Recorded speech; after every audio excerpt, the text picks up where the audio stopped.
بسم الله الرحمن الرحيم والصلاة والسلام على رسول الله. النهاردة يا جماعة هنعمل لكم أجمل وصفة كباب حلة. معانا نص كيلو لحمة هنقطعه مكعبات صغيرة، طبعا ده يا جماعة من وش السمانة.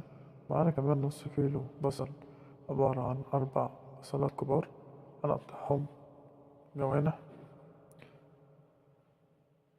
الصوص يا جماعة بتاعت اللحمة كباب الحلة بيكون أحسن من اللحمة نفسها. معانا طاسة فيها زيت على نار سخنة، هننزل بالزيت يا جماعة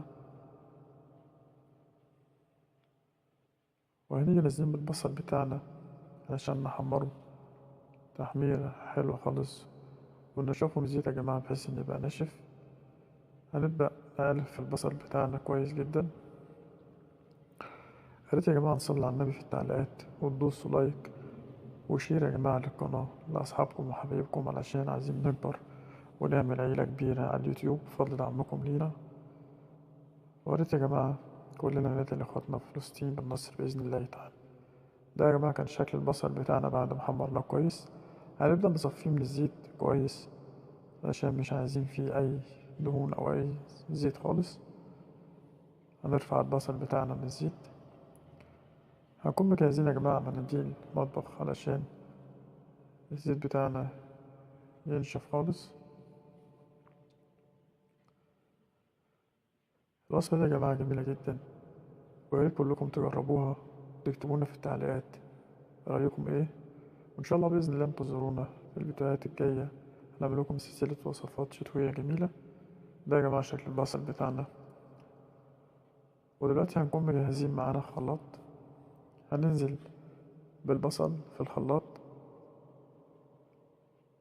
وهيكون معانا نص كوباية كريم طهي حسب الرغبة يا جماعة. لو مش عايزين تحطوا كريمة الطهي مفيش مشكلة خالص، ممكن تضربوا البصل في الخلاط بمية سخنة. أنا حطيت يا جماعة نص كوباية كريمة طهي وهننزل يا جماعة دلوقتي عليه بمية سخنة عشان تسهل عملية الخفق وعملية الضرب معانا. هنضرب كل المكونات دي ببعضها كويس علشان نوصل للقوام اللي احنا عايزينه الكريمة بتاعتنا.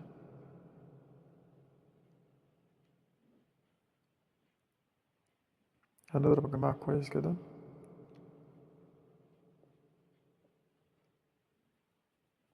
هنبدأ كده خلاص يا جماعة، ده شكل الكريمة بتاعتنا بعد ما تضرب.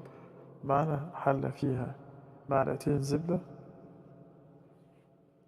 هنرفع الحلة يا جماعة على النار، وطبعا أنا بفضل الزبدة علشان بتديني صوص جميل. طبعا اللي حابب يحط زيت أو سمنة مفيش مشكلة خالص.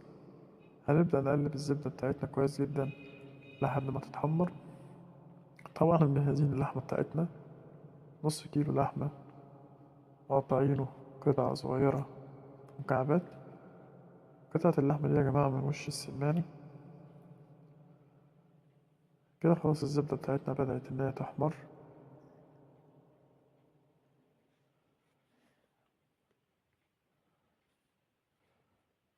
هنكون مجهزين اللحمة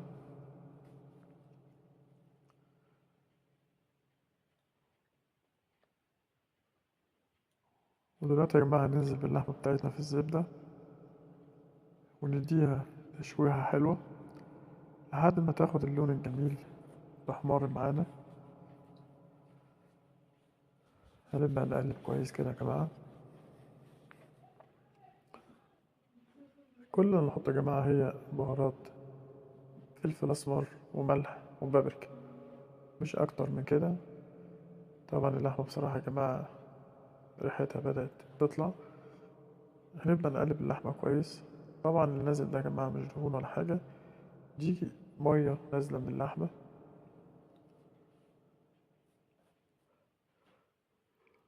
كده يا جماعة اللحمة بتاعتنا بدأت تاخد اللون الجميل اللي احنا عايزينه. دلوقتي هنكون مجهزين معانا الكريمة بتاعتنا اللي احنا ضربناها في الخلاط. هنبدأ ننزل كده بالكريمة على اللحمة، وطبعا شوية مية سخنين هنضرب بيهم البواقي اللي في الخلاط وهننزل بيهم كده في حلة الكباب بتاعتنا. هنبدأ يا جماعة نقلب كل المكونات دي بعضيها كويس،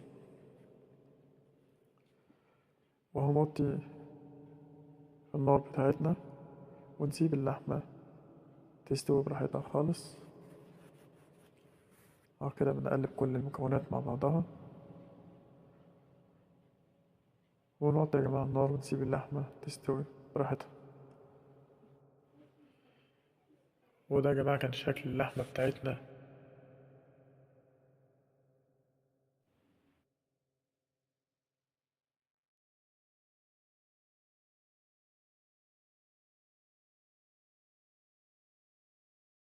دلوقتي يا جماعة وصلنا لآخر فقرة في الوصفة بتاعتنا النهاردة، وأجمل طبعا فقرة. هندوق مع بعضينا ونقول رأينا إيه في الوصفة النهاردة. ده أجمل كباب حلة ممكن تعملوه. بصراحة يا جماعة الصوص طلع عظمة وجميل. طبعا ده شوية مخلل بلدي معمولين في البيت، ربنا يبارك للمسلمين عملوهم لنا. ممكن يا جماعة تعملوا جنبيه رز أو سلطة. فاحنا بنحب ناكلها بالعيش، فيلا بينا كده نجرب وندوق ونقول رأينا إيه النهاردة. بسم الله الرحمن الرحيم. بس يا جماعة الصوص بصراحة عامل ازاي؟ بسم الله.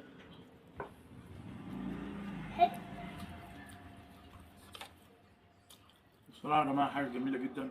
وندوق اللحمة